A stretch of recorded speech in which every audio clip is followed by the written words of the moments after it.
అందరికీ నమస్కారం. నేను మీ యాంబ్రో కాషే ప్యాషన్జర్. ఇప్పుడు అందరూ నన్ను కోరిన ప్రశ్న ఏమిటంటే, సెప్టెంబర్ 7వ తారీఖున వస్తున్న చంద్రగ్రహణం ప్రకారం అది చాలామందికి, కొంతమందికి అనర్థాలు, కొంతమందికి అమోఘాలు కల్పిస్తుందని అందరూ చెప్తున్నారు. దీనిలో నిజానిజాలు ఏమిటనేది అందరూ వ్యక్తపరిచారన్నమాట. దానికి గ్రహణాలు అనేవి సృష్టి మొదటి నుంచి ఏర్పడుతూనే ఉన్నాయి. ఇవన్నీ సూర్యచంద్రుల మధ్య భూమి గమనం వల్ల ఈ రకమైన గ్రహణాలు ఏర్పడతాయి. అవనందరికీ తెలుసు. వీటిని రాహుగ్రస్తం, కేతుగ్రస్తం, ఖండగ్రస్తం, సంపూర్ణం అని రకరకాలుగా కూడా పేర్కొన్నారు. ఇప్పుడు వచ్చేది సంపూర్ణ చంద్రగ్రహణం. ఈ సంపూర్ణ చంద్రగ్రహణం 7వ తారీఖు నాడు రాత్రి 9:16 మొదలై 3 గంటల వరకు ఉంటున్నది. అది రాత్రి సమయము. ఈ గ్రహణము కుంభరాశిలో శతభిష నక్షత్రంలో ఏర్పడుతుంది.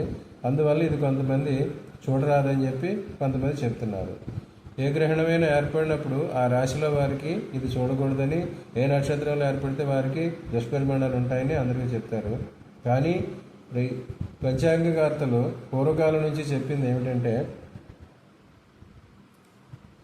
ఏ మాసంలో గ్రహణం ఏర్పడితే ఏం జరుగుతుంది, ఏ రాశిలో గ్రహణం ఏర్పడితే ఏం జరుగుతుంది అనేది కూడా చెప్పారనమాట.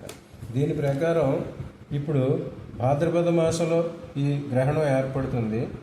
భాద్రపద మాసంలో ఏర్పడిన గ్రహణానికి ఏం చెప్పారంటే, కళింగ వంగాన్ మగధాన్ సురాష్ట్రాన్ మ్లేచ్ఛాన్ సువీరాన్ దరదాంశకాశ స్త్రీణాంచ గర్భ నసురో నిహంతి సుభిక్షకృత్ భాద్రపదే అభ్యుపేత అని చెప్పారు.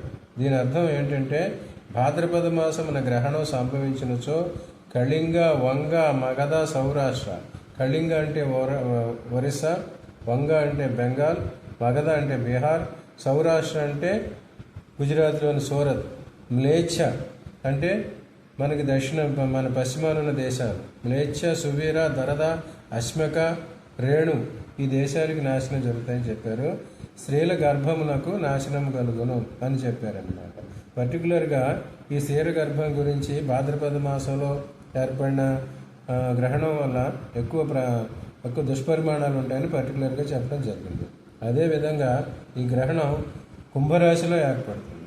ఈ కుంభరాశిలో ఏర్పడిన గ్రహణం వల్ల ఏం చెప్పారంటే, కుంభే అంతర్గిరిజాన్ సపశ్చిమ జనాన్ భారోద్యమాంతస్కరాన్ అభిరాన్ దరదాయార్య సింహపురకాన్ అన్యాత్ తథా బర్బరాన్ మీనే సాగర కోల సాగర జలద్రవ్యాణి మాన్యాన్ జనాన్ ప్రజ్ఞాన్ వార్యుపజీవనాశ భఫలం కూర్మోపదేశాద్వదే అని చెప్పారు.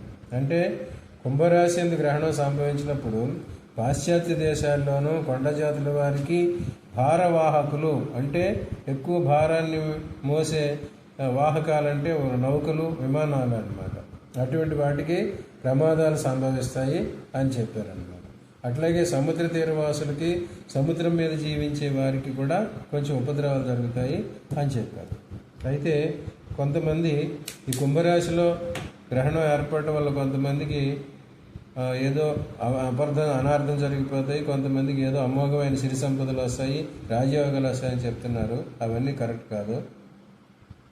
ఎవరికైతే జన్మలగ్నం కుంభలగ్నం అయ్యుండి, జన్మరాశి కుంభరాశి అయ్యుండి, జన్మ నక్షత్రం శతభిష నక్షత్రం అయ్యుండి, వారికి ఈ సమయంలో రాహుదశ కానీ చంద్రదశ కానీ జరుగుతూ ఉంటే, ఆ రాహువు చంద్రుడు వారికి అనుకూలు అయ్యుంటే వారికి వాటి వచ్చే ప్రభావం తగ్గి దుష్పరిమాణాలు చోటు చేసుకుంటాయి. అట్లాగే ఎవరికైతే జన్మలగ్నం కుంభలగ్నం, జన్మరాశి కుంభరాశి, నక్షత్రం వచ్చి శతభిష నక్షత్రం అయ్యి పైగా ఇంకా వారికి చంద్రదశ ఇప్పుడు కానీ నడుస్తుండా ఉండి వారి చంద్రదశ వారికి అనుకూలం కాకపోతే వారికి శుభపరిణామాలే జరుగుతాయి. అందుచేత వీటి వల్ల ఏదో ఎక్కువగా జరిగిపోతుంది, ఎక్కువగా చెడు జరుగుతుంది అనేది, ఎక్కువగా మంచి జరిగిపోతుంది అనేది సత్యదూరం. అందుచేత అందరూ కూడా వారి జన్మ జాతకాల్లో ప్రస్తుతం వారికి ఏ దేశం నడుస్తుంది, వారి జన్మలగ్నం కుంభలగ్నమైనా కుంభరాశి అయినా వారికి చంద్రదశ నడుస్తున్నా చంద్రుడు అనుకూలం అయ్యుంటే వారి తగిన జాగ్రత్తలు తీసుకోవాలి. అనుకూల ప్రభావాలు గ్రహణం వల్ల తగ్గిపోయి ప్రతికూల ప్రభావాలు వస్తాయి. దానికి తగిన పరిహారాలు చేసుకోవాలి. ఇంకా గర్భిణీ స్త్రీలకి ఎప్పుడు కూడా గ్రహణం వల్ల ఈ అనర్థాలు కొన్ని జరిగే అవకాశం ఉంటుంది. ఎందుకంటే ఈ గ్రహణ సమయంలో సూర్యుడి నుంచి చంద్రుడి నుంచి మనకు రావాల్సిన నార్మల్ కాంతి కన్నా వ్యతిరేకమైన కాంతి వస్తుంది, కానీ శక్తి వస్తుంది కనుక అవి గర్భశిశువులకి ప్రమాదకరం అని అందుకోసం గర్భిణీలు జాగ్రత్త తీసుకోమని చెప్పారు. ఈ భాద్రపద మాసంలో వచ్చేది ఇంకా పర్టికులర్గా గర్భిణీల గురించి చెప్పినందువల్ల గర్భిణీ స్త్రీల విషయంలో జాగ్రత్త తీసుకోవాలి. అయితే 3 నెలలలోపు గర్భిణి ఉన్నవారికి ఈ ప్రభావం ఎక్కువగా ఉంటుంది. 3 నెలలు దాటితే అంత ఎక్కువగా ఉండదు. అందుచేత వారి తగిన జాగ్రత్త తీసుకోవటం మంచిది. అదేవిధంగా ఈ దర్భలు అటువంటివన్నీ ధరించమని చెప్తారు. దర్భాసనం తెచ్చుకుని స్త్రీలు వారి గర్భం పైన ఉంచుకుంటే వారికి దుష్పరిమాణాలు తొలగిపోతాయి. ఇంకా పట్టు స్నానాలు, విడుపు స్నానాలు అనేవి అందరూ చెప్పేవే, అవందరూ తెలుసు. ఈ గ్రహణం రాత్రి సమయంలో ఏర్పడుతుంది. ఆ సమయంలో అందరూ నిద్రిస్తూనే ఉంటారు. ఆ నిద్రించే సమయం తర్వాత ఉదయం మేల్కొన్న తర్వాత వారు విడుపు స్నానాలు చేసి వారి దైవ పూజని ఎవరైతే ఏ దైవాన్ని పూజించుకుంటారో వారి ఇష్ట దైవాన్ని స్మరించుకుంటూ ఉంటే అందరికీ మంచి జరుగుతుంది. ఇంకొకటి ఏంటంటే గ్రహణ సమయంలో మంత్రజపం చేయమంటారు. ఈ మంత్రశాస్త్రానికి అధిపతులే రాహువు కేతువులు. రాహువు కేతువులు అనుకూలం ఉంటేనే మంత్రం ఫలిస్తుంది, వస్తుంది కనుక ఆ సమయంలో చేసుకునే పునశ్చరణకి ఎక్కువ ఫలితం ఉంటుంది కనుక చేసుకోమన్నారు.